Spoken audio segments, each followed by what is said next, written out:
Okay, let's try another delta math example here. This time the topic is quadratic trig equations with identities.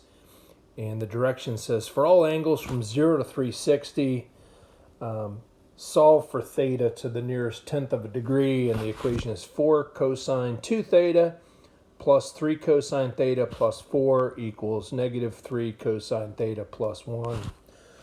A couple things jump out. You have a double angle identity at the beginning with that 4 cosine 2 theta, and you also have single angles. My gut tells me we got to get rid of that double angle identity, that that cosine of 2 theta. You have three options, of course: cosine squared minus sine squared, 1 minus 2 sine squared, or 2 cosine squared theta minus 1. I think you want to use the last one there. And again, if that's not the best option, we have to go back to the drawing board. But I'm thinking everywhere else in the equation has a cosine, so we should use the version that has a cosine in it. So I'm going to replace that cosine 2 theta with 2 cosine squared theta minus 1. Of course, I still have a 4 in front. That's why I have to leave things in parentheses. The other thing I would do is I would start moving stuff to one side of the equation. So I would bring that minus 3 cosine, which is on the right, bring it to the left. And when you add that to the 3 cosine already on the left, you actually end up with 6 cosine theta. And then I would bring that minus 1 over from the right, add it to the 4, and we actually get 5 on the left, set it to 0. All right, next step, I still have that 4 in front of the 2 cosine squared theta minus 1. I would distribute that 4 to get 8 cosine squared theta.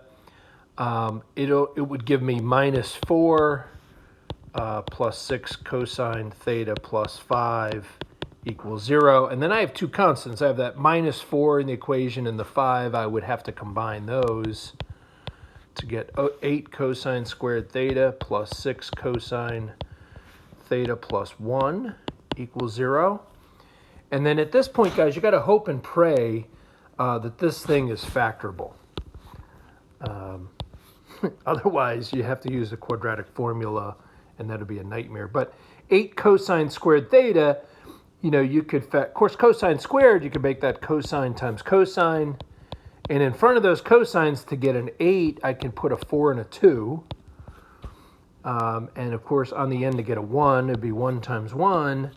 So, and I would make both of these plus. So I got two parentheses, 4 cosine squared theta plus 1, and then 2 cosine theta plus 1. And of course, those 4 cosine and 2 cosine adds up to 6 cosine, which is in the middle. So I did factor it correctly. Now you got to set each of these to 0. So if I set the first parentheses to 0, cosine would be negative a quarter. And if I set the second parentheses equal to 0, cosine would be negative a half. I'll deal with the second one first. All right, if cosine is negative a half, that's a memorized angle. The reference angle is pi over 3, so the two angles, actually that was in radians, the reference angle is 60 degrees, so if cosine's negative, you got to be in quadrants 2 and 3. So that would be 120 degrees and 240 degrees. So that's two of my solutions. Now, in the front of this, I got cosine is equal to negative a quarter. Now, that's not memorized. So I would have to type into my calculator cosine inverse of negative 1/4. If I do that, just give me a second here. I'm typing that away.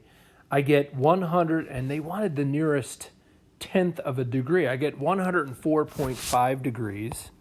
Not too surprising because that's in quadrant 2. Okay, and I'll actually draw a little picture here of my unit circle. 104.5 is in quadrant 2. Okay? And in quadrant 3, remember, we also need an angle in quadrant 3 where cosine is negative.